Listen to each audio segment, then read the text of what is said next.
अजित पवार गट विरुद्ध भाजप असं चित्र निर्माण झाल्याचं पाहायला मिळत आहे। पुणे जिल्ह्यामध्ये नियोजन समितीच्या निधीवरनं अजित पवार आणि भाजप दरम्यान मोठा वाद पेटल्याचं समजतंय। हा वाद इतका विकोपाला गेलाय की भाजपनं थेट पालकमंत्री अजित पवारांनी मंजूर केलेली सगळी कामच रद्द करण्याची मागणी केलेली आहे। निधीवरून अजित पवार विरुद्ध भाजप। अजित पवारांनी मंजूर कामं रद्द करावीत। जिल्हा नियोजन समितीच्या बैठकीत निधीचा वाद। पुणे भाजप उभी पालकमंत्र्यांच्या विरोधात।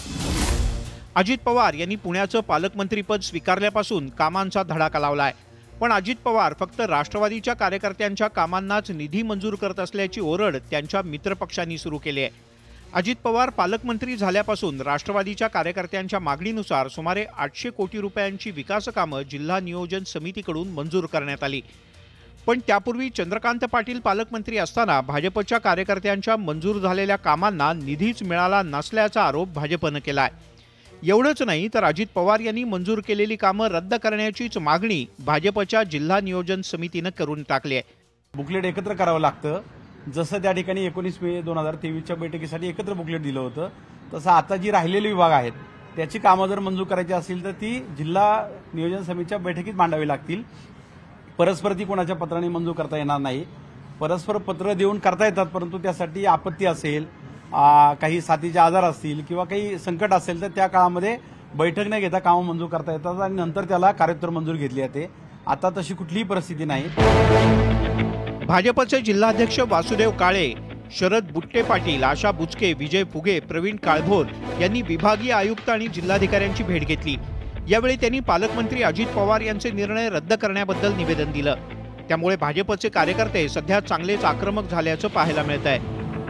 भाजपच्या या निवेदनामुळे पुण्यात अजित पवार विरुद्ध भाजप असा संघर्ष थेटपणे समोर आलाय। त्यामुळे विरोधकांना महायुतीवर टीकेची आयती संधी मिळाल्याचं दिसतंय। सगळ्यांची तिघांची लढाई पैशासाठीच आहे। पैसे मिळवण्यासाठी, तिजोरी लुटण्यासाठी आणि आपला फायदा करून घेण्यासाठीच ही असंवैधानिक आणि अनैतिक युती केलेली आहे।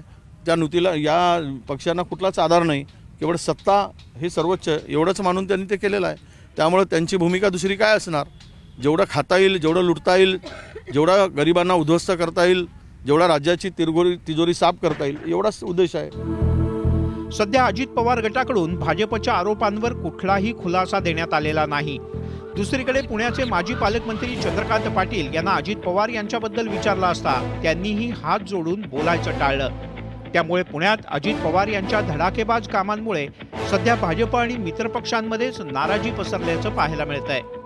चंद्रकांत पाटील जाहीररित्या अजित पवारांच्या विरोधात काही बोलत नसले तरी सुद्धा कार्यकर्त्यांना त्यांनी खासगीत कोर्टात जाण्याचा सल्ला दिलाय।